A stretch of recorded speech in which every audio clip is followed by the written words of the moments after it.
segmento superior de qué cosa? Del tronco encefálico, ¿no? Ya vimos que está dividido en bulbo, puente y mesencéfalo. Silencio ya, por favor. Este mesencéfalo está ubicado entre qué estructura? Entre el puente y el diencéfalo, sería acá aquí, ¿no? Muy bien. Ya. Ahora, vamos a establecer los límites, ¿ya? El mesencéfalo anteriormente está limitado inferiormente por el surco contopeduncular, este de aquí, y se puede ver mejor, de surco contopeduncular, el límite entre el puente y los pedúnculos cerebrales, y superiormente delimitado por quién? Por una línea que atraviesa lo que serían las, sería por la cintilla óptica, ¿ya? Por esta lado de aquí. Entonces, anteriormente está limitado inferiormente por el surco contopeduncular y superiormente por la cintilla óptica. Ahora, posteriormente este mesencéfalo va a estar limitado inferiormente por una línea que atraviesa lo que sería el frenillo del velo medular superior, y superiormente estaría por la glándula pineal, ¿ya? El mesencéfalo, lo que vamos a ver es que va a estar formado por dos estructuras que van a ser tanto los pedúnculos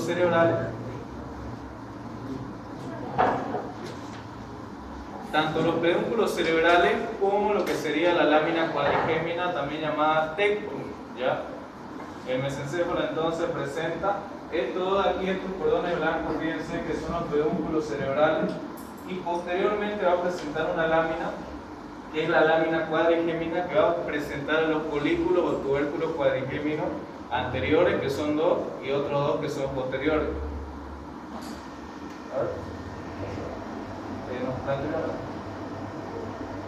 Aquí vamos a explicar la cara anterior. Bueno, primeramente las medidas. El mesencéfalo va a tener una medida de 2,5 centímetros, ¿ya? Inferiormente de 28 y superiormente de 35 milímetros, ¿ya? De la anchura, lo que sería. Y vamos a ver que anteriormente va a presentar a quiénes, a los pedúnculos cerebrales. ¿Qué son los pedúnculos cerebrales? Son dos cordones blancos. ¿Por qué blancos? Porque están formados por sustancia blanca. Estos pedúnculos cerebrales, fíjense que van a irse desde el mesencéfalo y van a terminar en lo que sería sumergiéndose en el diencéfalo, ¿ya? En camino hacia el cerebro, por eso se llama pedúnculos cerebrales, ¿no? Pero terminan ¿dónde? Entrándose en el diencéfalo, aquí arriba. Ahora, van a ver que se van a dirigir en forma de una V, así, ¿no? Y entre ambos pedúnculos se va a formar un espacio llamado espacio interpeduncular, que está entre ambos. En este espacio interpeduncular vamos a ver que va a haber una, aquí lo pueden ver, este es el espacio interpeduncular, y fíjense que hay una zona que está atravesada por muchos orificios que corresponden a la entrada de arteriolas que se dirigen al interior del mesencéfalo. A esta región que está perforada por todos estos orificios se le conoce con el nombre de sustancia perforada posterior. ¿Por qué es importante esto? Porque lateralmente a esta sustancia perforada posterior va a emerger el tercer par craneal, ¿ya? Aquí en mesencéfalo él se cuenta lo que estamos viendo, que pared, el oculomotor. ¿Cuál es el origen aparente del oculomotor? En el espacio interpeduncular lateralmente a la sustancia perforada posterior. ¿Dónde está el espacio interpeduncular? Entre ambos pedúnculos cerebrales. ¿Qué existe ahí? La sustancia perforada posterior. ¿Por qué perforada? Porque por ahí ingresan arteriolas que van a dirigirse ¿a dónde? A la parte interna del mesencéfalo. Lateralmente a esta sustancia perforada encontramos a la raicilla de origen aparente ¿de quién? Del tercer par o oculomotor, ¿no? Ahora, superiormente a esta sustancia perforada posterior vamos a encontrar los cuerpos mamilares, tubo cinerio, y aquí estaría el tallo hipofisiario, pero eso ya es tema de encéfalo, ¿ya? Pero lo vamos nombrando igual aquí. Principalmente a mesencéfalo lo que corresponde la sustancia perforada posterior y la emergencia del tercer par craneal. ¿Ya? Algo muy importante también es que entre estos dos pedúnculos cerebrales, junto con el quiasma óptico y la cintilla óptica, van a formar un rombo que también lo vamos a estudiar más en diencéfalo, que es el rombo optopeduncular. ¿Ya? Algo muy importante que se me estaba pasando es que esta raicilla del oculomotor atraviesa lo que sería una pinza arterial formada por las arterias cerebelosa superior y cerebral posterior. ¿Ya? Y también algo muy importante es que esta cara anterior del mesencéfalo ocupa un orificio llamado orificio oval. ¿Ya? Con eso se comunica con las demás estructuras del... Ya serían los núcleos basales, ¿no? La demás estructura del encéfalo. ¿Qué más?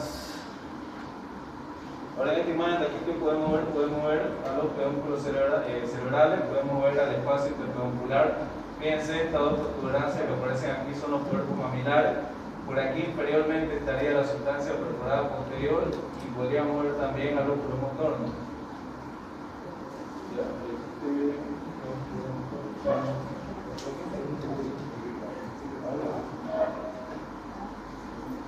Esta es la cara posterior, ¿ya? Esta es la cara posterior. A ver, paso. Ya, aquí está la cara posterior. Esta es la cara posterior. Lo que acabamos de ver es la cara anterior, ¿no? Ahora vamos a estudiar la cara posterior del mesencéfalo. Lo vamos a hacer con esta imagen de aquí.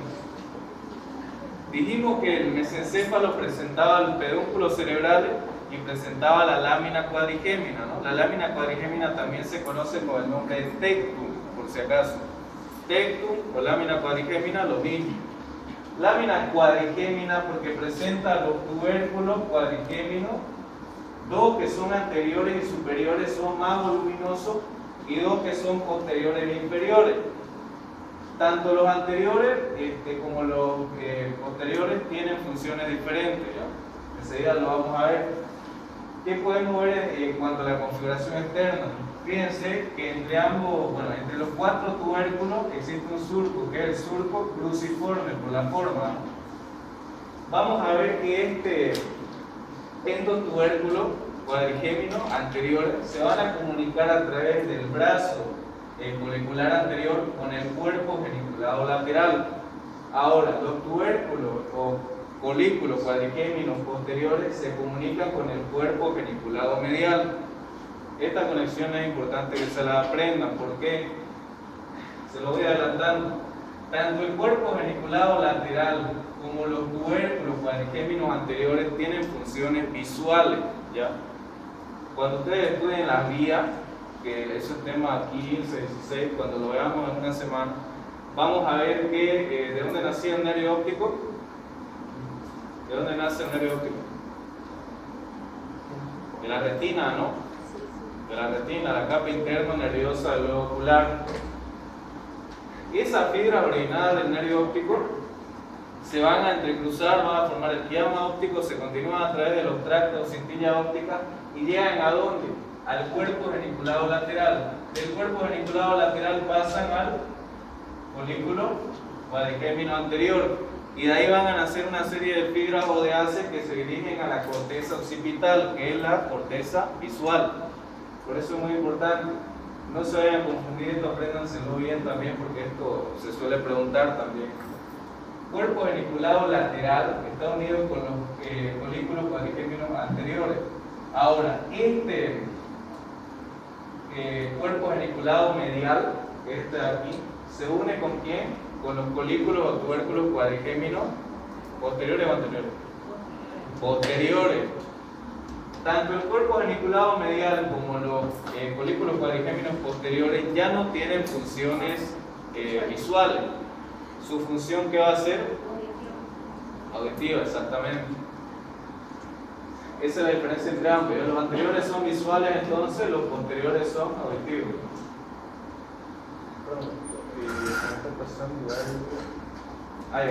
Entre ambos folículos, tubérculos cuadrigéminos anteriores, fíjense que existe un espacio de forma triangular donde se implanta la glándula pineal. Y entre ambos tubérculos o folículos cuadrigéminos posteriores vamos a encontrar lo que sería el velo medular superior o válvula de Wilson, no, frenillo, el velo medular superior, perdón, que es este de aquí, entre ambos tubérculos cuadrigéminos posteriores, de donde emerge ¿qué par? Por el cuarto, exactamente. ¿Cuál es el origen aparente del cuarto par, es decir, el troclear o patético? A nivel del frenillo medular superior, ¿ya? Fíjense que en mesencéfalo, ¿cuántos pares hemos nombrado hasta ahora? ¿Cuántos? 2, el oculomotor y el troclear. Son los únicos pares que tienen su origen real en el mesencéfalo, ¿ya? Tanto el oculomotor como el troclear. ¿Dónde emerge el oculomotor? Espacio interpuncular lateralmente a la sustancia perforada posterior. Eso lo vimos en la cara anterior. En la cara posterior estamos viendo que a nivel del frenillo del velo medular superior nace ¿quién? El troclear o patético, ¿ya? Si le he dado tanto énfasis, se lo vuelvo a repetir, es porque esto es pregunta, ¿ya? Tómenlo en cuenta.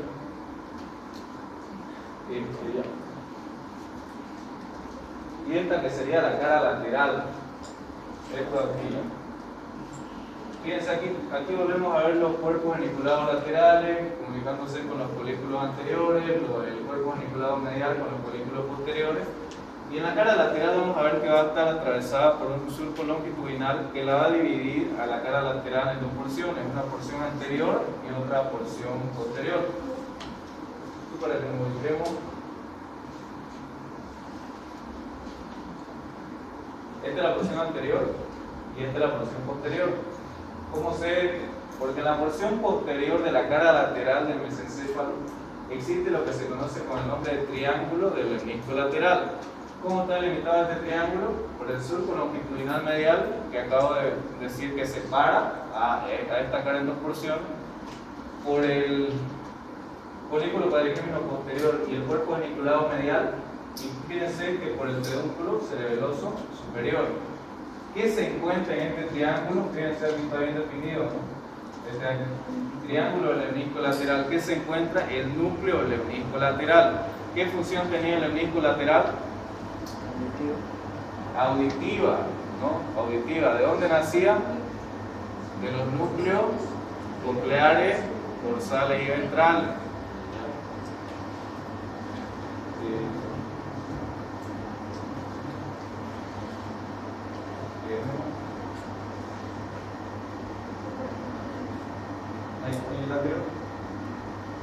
Antes de entrar a configuración interna, lo que vamos a ver es que en el mesencéfalo existe un conducto, ¿no? ¿Cómo se llama este conducto? Acueducto de Silvio o acueducto mesencefálico, ¿no? También llamado acueducto cerebral en algunos casos, pero el nombre más común es acueducto mesencefálico de Silvio. ¿Qué comunica este acueducto? El tercer con el cuarto ventrículo, exactamente. Este va a medir hasta 18 milímetros de largo, ¿ya? Tiene un diámetro de 2 milímetros, tiene forma triangular de base superior y como decimos, va a comunicar lo que sería el cuarto ventrículo con el tercer ventrículo. ¿Dónde se ubica este? En el interior o en la parte interna media del mesencéfalo, ¿ya?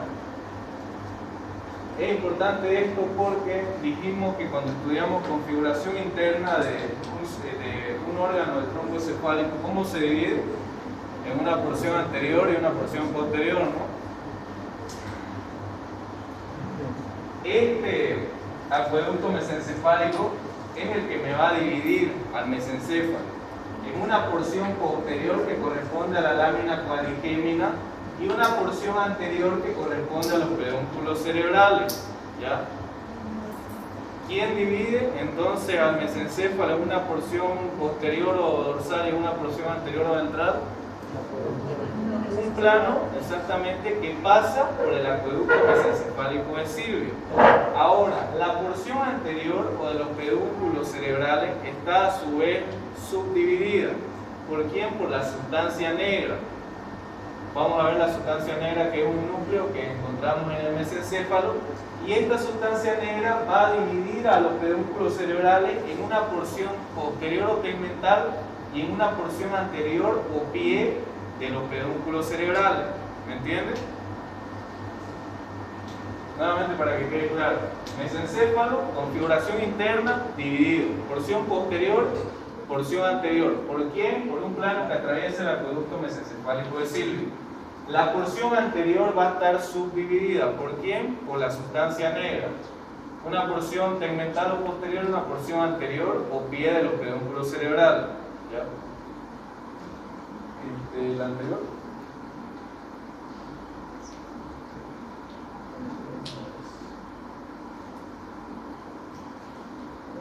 Ya, es esto lo que le estaba diciendo. Fíjense, aquí está el acueducto mesencefálico, ¿no? Este acueducto me dividía porción tegmental o posterior que corresponde a la lámina quadrigémina o tectum y una porción anterior que correspondía aquí a los pedúnculos cerebrales, ¿no? Ahora fíjense que aquí está, esta formación de aquí gris oscura que ustedes ven, sería la, ¿qué sería esto aquí? La sustancia negra. Y fíjense que esta sustancia negra está dividiendo los pedúnculos cerebrales en una porción posterior, que está aquí, o tegmento también llamada, y una porción anterior, o pie o base del pedúnculo cerebral. Esta imagen creo que está clara, ¿no?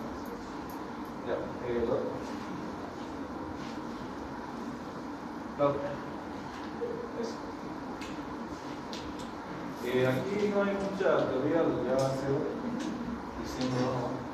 En configuración interna, también como pasa con médula oblongada y también como pasa con puente, se estudia la configuración interna a nivel de ¿qué?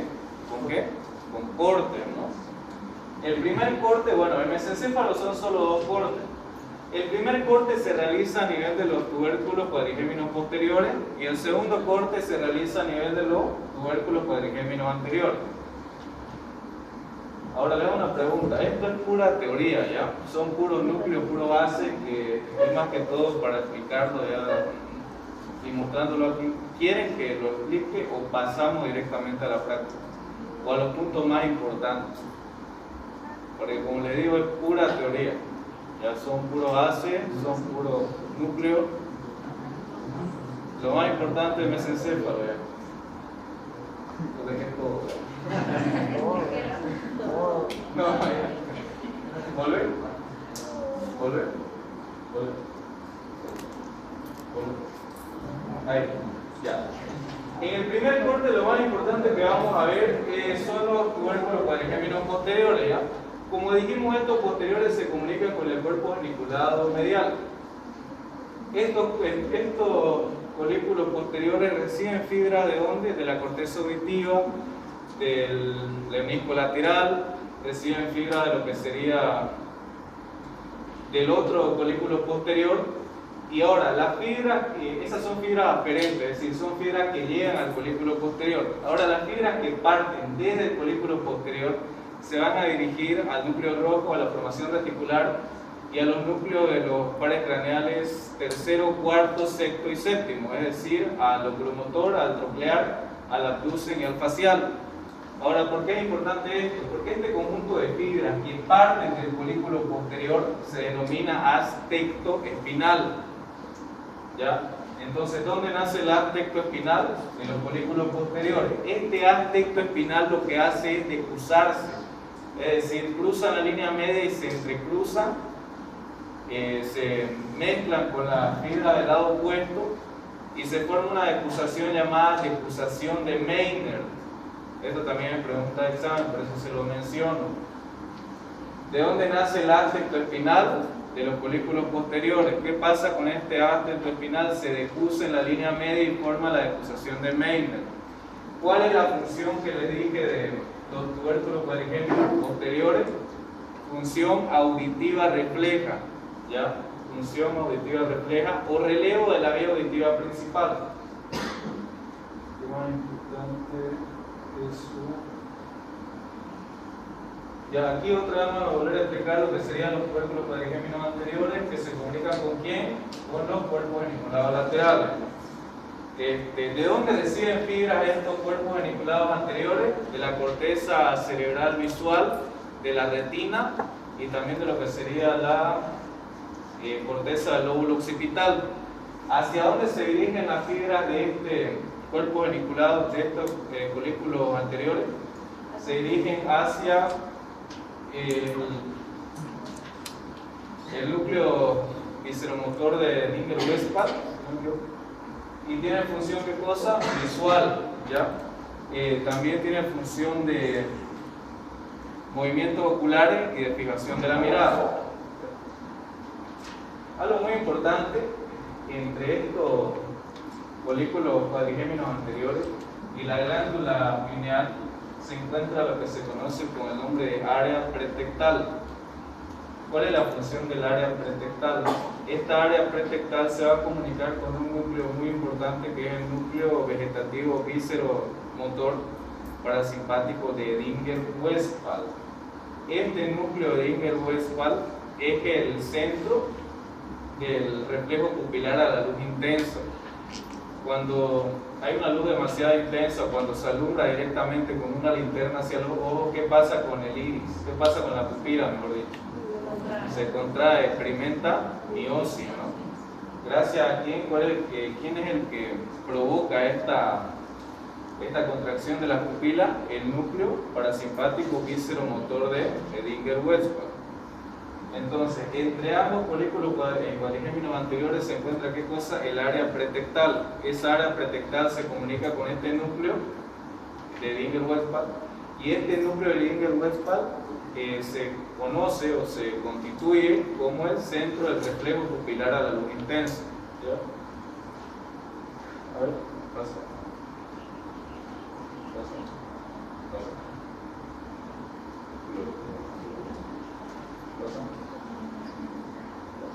Otro detalle muy importante del mesencéfalo es que aquí encontramos lo que sería el núcleo rojo.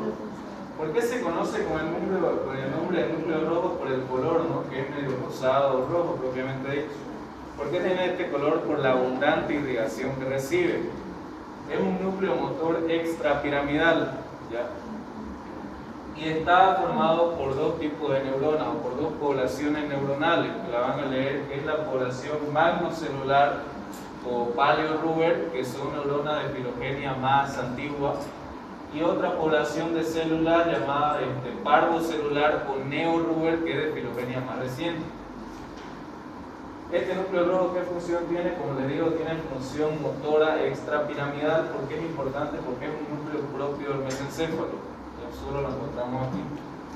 Ese que tiene forma ovalada, redondeada, y su fibra aferente le van a llevar de la corteza cerebral, córtico-rúbrica, y también fibras del cerebelo rúbrico.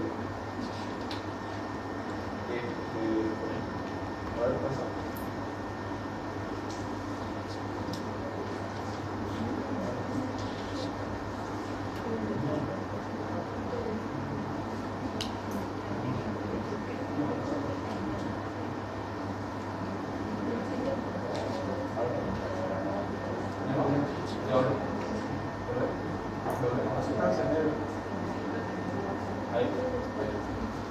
Otro núcleo muy importante aquí de mesencéfalo es este aquí que les mencionaba, que es la sustancia negra.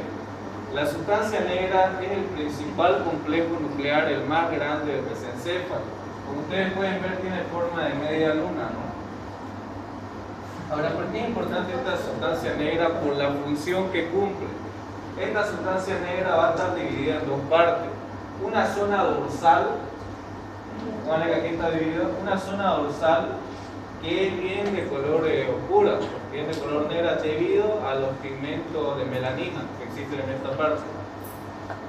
Esta zona dorsal tiene la función de sintetizar o de producir un neurotransmisor que es la dopamina. Ahora, la zona ventral tiene la función de sintetizar el GABA, ¿ya? Eso también la diferencia. Sustancia negra dividida en dos partes, zona dorsal y zona ventral. La zona dorsal sintetiza ¿qué cosa? Dopamina. La zona ventral, GABA.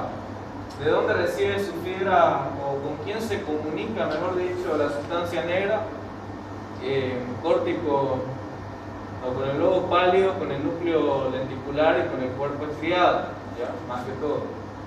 ¿Cuál es la función del núcleo, bueno, de este núcleo que es la sustancia negra?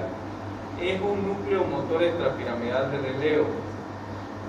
Participa en los movimientos asociados para que se realicen de una correcta forma los movimientos voluntarios que están iniciados en la corteza cerebral motora. Creo que les mencioné en médula o en puente que todos los movimientos voluntarios, ¿dónde nacen? En la corteza cerebral motora, áreas 4, 6 y 8 de Brodmann. De ahí nace la información que llega a dónde, a las astas anteriores de la médula, se conecta con quiénes, con qué motoneuronas, motoneuronas alfa, ¿no? Que esas motoneuronas alfa se dirigen hacia los músculos para que los músculos actúen.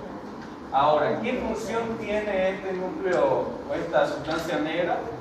La función que tiene es participar en los movimientos asociados para que los movimientos voluntarios de la persona se realicen de una forma correcta. Es más que todo en la coordinación. ¿Qué pasa cuando se afecta la sustancia negra? Se produce el Parkinson. Esto yo le pregunto al examen.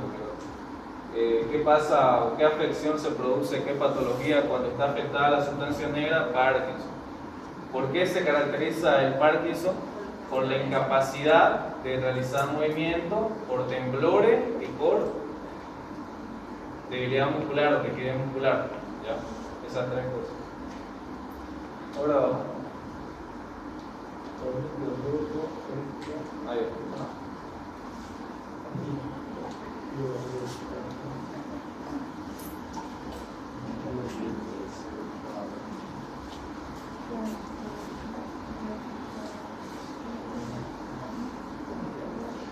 Ahora lean esta parte de aquí, dice núcleo del tercer par, ¿no? Es decir, núcleo del óculo motor.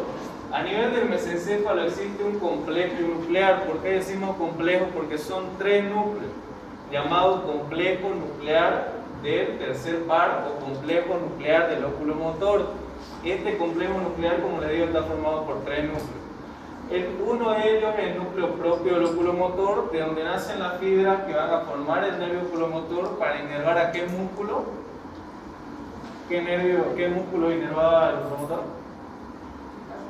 Recto superior, recto inferior, recto medial y oblicuo inferior, y así como también el elevador del párpado superior.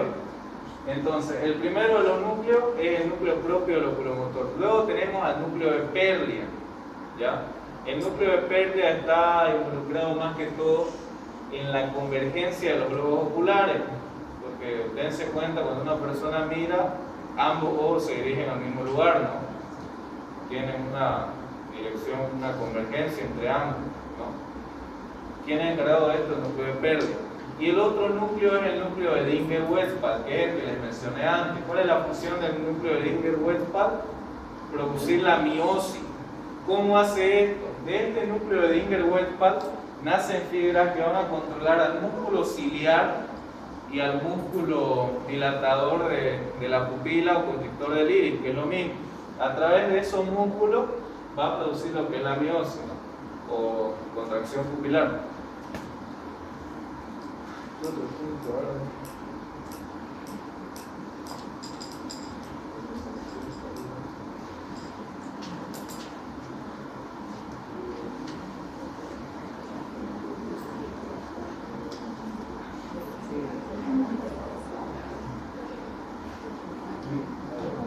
De mesencéfalo, les nombré la decusación de Meissner, ¿no? Que es la decusación del áspecto espinal. Pero también existen otras dos decusaciones que son la decusación, a ver, silencio por favor, ya. La decusación de Forel y la decusación de Wernicke.